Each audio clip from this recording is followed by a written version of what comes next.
వరంగల్ జిల్లాలో ఆ ఇద్దరు నేతలు మొన్నటి వరకు ఒకే పార్టీలో ఉన్నారు. కార్యక్రమాల్లో వేదిక కూడా పంచుకున్నారు. గత ఎన్నికల్లో ఒకరి విజయం కోసం మరొకరు పనిచేశారు. కానీ ఇప్పుడు ఆ ఇద్దరు బద్ధ శత్రువులుగా మారారు.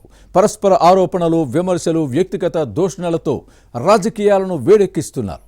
హుందాగా ఉండాల్సిన నేతలు స్థాయి మరచి వ్యవహరిస్తున్నారు. ఇంతకీ ఎవరా నేతలు? ఏ జిల్లా పొలిటికల్ పంచాయతీకి కారణమేంటి? Watch this inside story.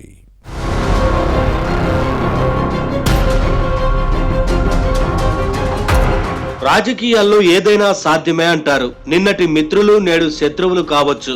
నిన్నటి శత్రువులు ఇవాళ మిత్రులు కావచ్చు. శాశ్వత శత్రువులు, శాశ్వత మిత్రులు ఉండరు. ఉమ్మడి వరంగల్ జిల్లా ఎమ్మెల్యేలు కడియం శ్రీహరి, పల్లా రాజేశ్వర్ రెడ్డి మధ్య కూడా ఇదే జరుగుతోంది. ముందుగా ఇద్దరు బీఆర్ఎస్ లో ఉన్నప్పుడు వేదిక పంచుకున్న నేతలు కలిసిమెలిసి రాజకీయాలు చేశారు. కడియం శ్రీహరి కారు దిగి కాంగ్రెస్ కండువా కప్పుకోవడంతో ఇప్పుడు పరస్పర ఆరోపణలతో ఓరుగల్లు పాలిటిక్స్ వేడెక్కుతున్నాయి. రాజకీయ విమర్శలు కాస్త వ్యక్తిగత దూషణలుగా మారుతున్నాయి. కుటుంబ సభ్యులపైన ఆరోపణలు చేసుకుంటున్నారు ఇద్దరు శాసనసభ్యులు.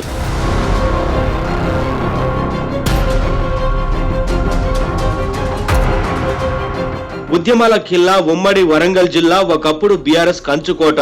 కానీ గత ఎన్నికల్లో సీన్ రివర్స్ అయింది.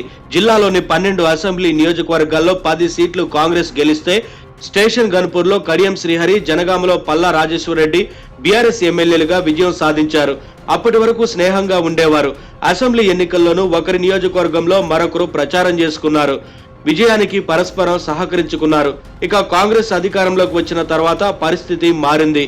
కారు దిగి కాంగ్రెస్ కండువా కప్పుకున్న కడియం శ్రీహరిని Jangaon BRS MLA Palla Rajeshwar Reddy target చేశారు. ఇటీవల జరిగిన ఓ కార్యక్రమంలో కడియం శ్రీహరిపై పల్లా రాజేశ్వర్ రెడ్డి తీవ్ర విమర్శలు చేశారు. కేసీఆర్ హయాంలో జరిగిన పనులను తాను చేసినట్లు చెప్పుకుంటున్న కడియం శ్రీహరికి సిగ్గుండాలని ఘాటు కామెంట్స్ చేశారు. గన్పూర్ మున్సిపాలిటీలో 100 పడకల ఆసుపత్రి నిర్మాణం అడ్డుకుంది కడియం శ్రీహరినని వేలెత్తి చూపారు. నియోజకవర్గ అభివృద్ధికి కడియం శ్రీహరి చేసిందేమీ లేకపోగా అటవీ భూములను కబ్జా చేసి బినామీల పేరుతో రిజిస్టర్ చేశారని ఆరోపించడంతో రాజకీయాలు వేడెక్కాయి.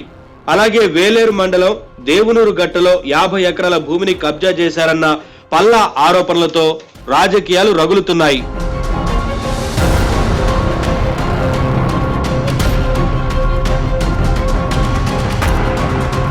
పల్లా రాజేశ్వర్ రెడ్డి కామెంట్స్ తో కడియం శ్రీహరికి కాలింది. కేసీఆర్ దగ్గర పనిచేసే బొచ్చు కుక్క పల్లా అని ఘాటు వ్యాఖ్యలు చేశారు. బీఆర్ఎస్ ను భ్రష్టు పట్టించిన చరిత్ర పల్లాదేనని విమర్శించారు. కేసీఆర్ ను అడ్డు పెట్టుకుని 1000 కోట్ల ఆస్తులు కూడబెట్టారని ఆరోపించారు.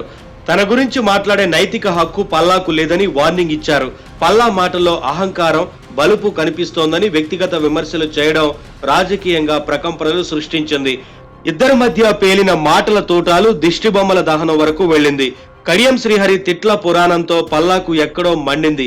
కడియం శ్రీహరి స్వగ్రామం షోడశపల్లిలో పార్టీ మారిన ఎమ్మెల్యే దిష్టి బొమ్మను దహనం చేశారు. అలాగే తాను కేసీఆర్ కుక్కనేనని, ప్రజల కోసం కాపలా కుక్కనే అని, కానీ కడియం శ్రీహరి మాదిరిగా గుంటనక్కను కాదని పల్లా బదులిచ్చారు. పల్లాకు మాజీ మంత్రి తాటికొండ రాజయ్య కూడా వంత పాడారు. ఇద్దరి నేతల్లో ఉన్న అసహనానికి వారి మాటలే నిదర్శనం.